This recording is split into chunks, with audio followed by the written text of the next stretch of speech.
మే నెల 26వ తేదీ నాడు సింగరేణి బొగ్గుగని కార్మికుల సమావేశంలో సింగరేణి ప్రాంతంలో జరుగుతున్నటువంటి అన్యాయాలు, అక్రమాలు, విపరీతమైనటువంటి అవినీతి, దాని విషయంలో సింగరేణి కార్మికుల్లో, సింగరేణి ప్రాంత ప్రజల్లో ఉన్నటువంటి ఆగ్రహము, ఆవేదన, దాన్ని నేను వ్యక్తం చేస్తే ముఖ్యమంత్రి రేవంత్ రెడ్డి నేతృత్వంలోని కాంగ్రెస్ ప్రభుత్వం, అదేవిధంగా ఇవాళ గనుల శాఖ మంత్రిగా ఉన్నటువంటి మంత్రి వివేక్, V6 ఛానల్ ఓనర్, వెలుగు న్యూస్ పేపర్ ఓనర్, వేల కోట్ల ఆస్తిపరుడైనటువంటి మంత్రి వివేక్, అదేవిధంగా ఈ రాష్ట్ర ముఖ్యమంత్రి రేవంత్ రెడ్డి, కాంగ్రెస్ ప్రభుత్వ పెద్దలు సింగరేణిలో అవినీతి చర్చ జరగకుండా, సింగరేణిలోని అక్రమాలకు సంబంధించి చర్చ జరగకుండా, దాని నుంచి సింగరేణి కార్మికులు అదేవిధంగా ప్రజల దృష్టిని మరల్చడానికి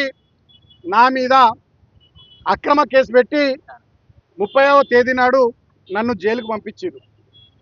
ఇవాళకి సరిగ్గా 27 రోజులు చెంచల్గూడ జైల్లో నన్ను ఉంచడం జరిగింది. హైకోర్టు నాకు బెయిల్ మంజూరు చేస్తే ఇవాళ హైకోర్టు గౌరవ న్యాయస్థానం ఇచ్చినటువంటి బెయిల్ మీద నేను బయటకు విడుదల కావడం జరిగింది.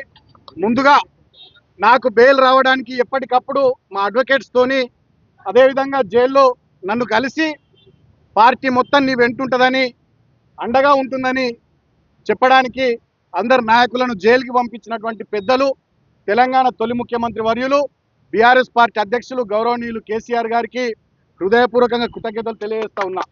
అదేవిధంగా మా పార్టీ అసెంబ్లీలో డిప్యూటీ ఫ్లోర్ లీడర్, మాజీ మంత్రివర్యులు, సిద్దిపేట ఎమ్మెల్యే హరీష్ అన్న ఎప్పటికప్పుడు అడ్వకేట్లతోని బెయిల్ గురించి మాట్లాడుతూ, పార్టీ లీడర్లతో కూడా నా బాగోగులు తెలుసుకుంటూ సమన్వయం చేసినటువంటి హరీష్ అన్న కూడా హృదయపూర్వకంగా కృతజ్ఞతలు తెలియజేస్తా ఉన్నా. అదేవిధంగా మా పార్టీ వర్కింగ్ ప్రెసిడెంట్ గౌరవనీయులు మాజీ మంత్రివర్యులు అన్న కేటీఆర్ గారు జైలుకు ములాఖాత్కి వచ్చి పార్టీ మొత్తం నీ వెంటుంటుందని ఇక్కడ నాకు భరోసానివ్వడమే కాకుండా, బంజారాహిల్స్లో మా నివాసానికి వెళ్ళి నా కుటుంబ సభ్యులను కూడా కలిసి పార్టీ మొత్తం బాల్క సుమన్ వెంటుంటుంది, ఇలాంటి అక్రమ కేసులకు అన్యాయానికి భయపడేది లేదు, పార్టీ మొత్తం బాల్క సుమన్ వెనకాల ఉంటుంది అని చెప్పి నా కుటుంబానికి నాకు భరోసానిచ్చిన మా అన్నగారు అయినటువంటి పూర్వకంగా కృతజ్ఞతలు తెలియజేస్తా ఉన్నా. అదేవిధంగా మా అడ్వకేట్స్ హైకోర్టులో మోహన్ రావు గారు, విజయరమణారావు గారు, అదేవిధంగా లోయర్ కోర్టులో నాంపల్లిలో మా సోదరుడు జక్కుల లక్ష్మణ్ గారు, మా కిరణ్ అన్న, అదేవిధంగా లలితారెడ్డి గారు, ఇతర మా బీఆర్ఎస్ లీగల్ టీం అందరు కూడా నాకు బెయిల్ రావడానికి కృషి చేసిన మా లీగల్ టీం సోదరులకు, సోదరిమణులకు కృతజ్ఞతలు తెలియజేస్తా ఉన్నా. అదేవిధంగా నేను జైల్లో 27 రోజులు ఉన్నప్పుడు నన్ను జైల్లో చూడడానికి వచ్చినటువంటి మాజీ మంత్రివర్యులు అన్న జగదీశ్వర్ రెడ్డి అన్న, శ్రీనివాస్ గౌడ్ అన్న, తలసాని శ్రీనివాస్ యాదవ్ అన్న, అదేవిధంగా మాజీ మంత్రివర్యులు సబితక్క, ఎమ్మెల్యేలు సుధీర్ రెడ్డి గారు, కాలేరు వెంకటేష్ గారు, ఎమ్మెల్సీ దాసో శ్రవణ్ గారు, అదేవిధంగా పార్టీ నాయకులు జనరల్ సెక్రటరీ మా ఆర్ఎస్ ప్రవీణ్ అన్న, మా విద్యార్థి విభాగం అధ్యక్షుడు గెల్లు శ్రీనివాస్ యాదవ్ గారు, ఉపాధ్యక్షుడు బాలు గారు, ఇతర మా విద్యార్థి విభాగం, యోజన విభాగం నాయకులు, అదేవిధంగా చాలామంది ములాఖాత్లో నన్ను కలవడానికి ప్రయత్నించి కలవలేకపోయినప్పటికీ నేను తొందరగా బయటకు రావాలని కోరుకున్న రాష్ట్ర వ్యాప్తంగా ఉన్నటువంటి బీఆర్ఎస్ పార్టీ నాయకులు, కార్యకర్తలు, ముఖ్యంగా మంచిర్యాల జిల్లా నాయకులు, కార్యకర్తలు, నా ప్రాణ సమానమైన మా చెన్నూరు పార్టీ కార్యకర్తలు, నాయకులందరికీ హృదయపూర్వకంగా కృతజ్ఞతలు తెలియజేస్తా ఉన్నా. నేను ఒక్కటే విషయం నేను ఇవాళ మీడియా ద్వారా రాష్ట్ర ప్రజలకు తెలియజేయదలుచుకున్నా. సింగరేణిలో గడిచిన 3 సంవత్సరాలుగా కాంగ్రెస్ ప్రభుత్వం వచ్చిన నాటి నుంచి అనేక రకాలైనటువంటి అన్యాయాలు, అక్రమాలు, అవినీతి జరుగుతూ ఉంది.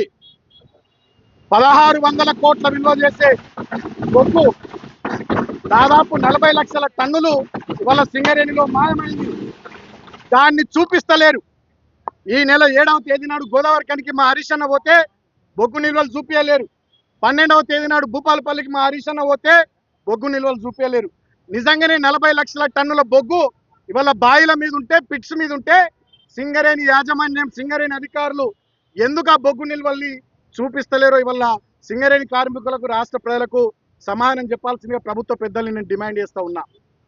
సింగరేణిలో గడిచిన 3 సంవత్సరాలుగా 15,000 కోట్ల విలువైనటువంటి కుంభకోణాలు జరిగినాయి.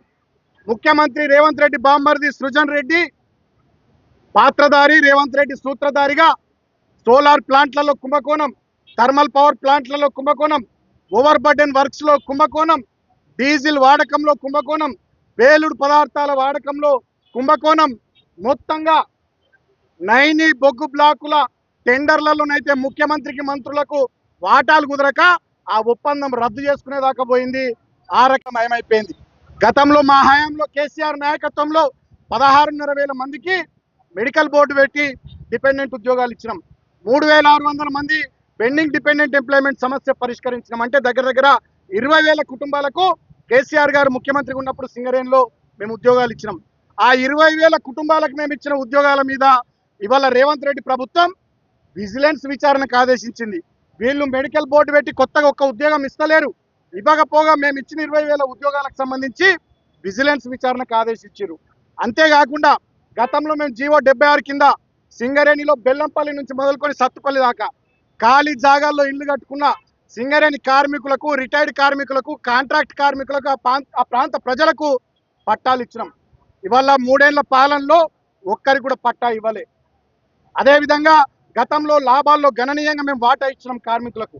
తెలంగాణ స్పెషల్ ఇంక్రిమెంట్ ఇచ్చినాం, కొత్త మైన్స్ ఓపెన్ చేసినాం, అనేక రకాల కార్యక్రమాలు సింగరేణిలో కార్మికుల సంక్షేమం కోసం, సింగరేణి ప్రయోజనం కోసం మేము చేసినాం. కానీ వాళ్ళ 3 ఏళ్లలో సింగరేణిని బంగారు గనిగా ఉన్నటువంటి సింగరేణిని కుంభకోణాల గనిగా మారుస్తూ రేవంత్ రెడ్డి ప్రభుత్వం కార్మికుల సంక్షేమాన్ని గాలికి వదిలేసి సింగరేణిని ప్రైవేటీకరించే దిశగా ఇవాళ కుట్ర చేస్తూ ఉన్నది. ఈ కుట్రను సింగరేణి కార్మికులు, ఆ ప్రాంత ప్రజలు, తెలంగాణ ప్రజానికం అంతా కూడా మనం గట్టిగా అడ్డుకోవాల్సినటువంటి అవసరం, బాధ్యత మనందరి మీద ఉందని చెప్పి సందర్భంగా నేను విజ్ఞప్తి చేస్తా ఉన్నా.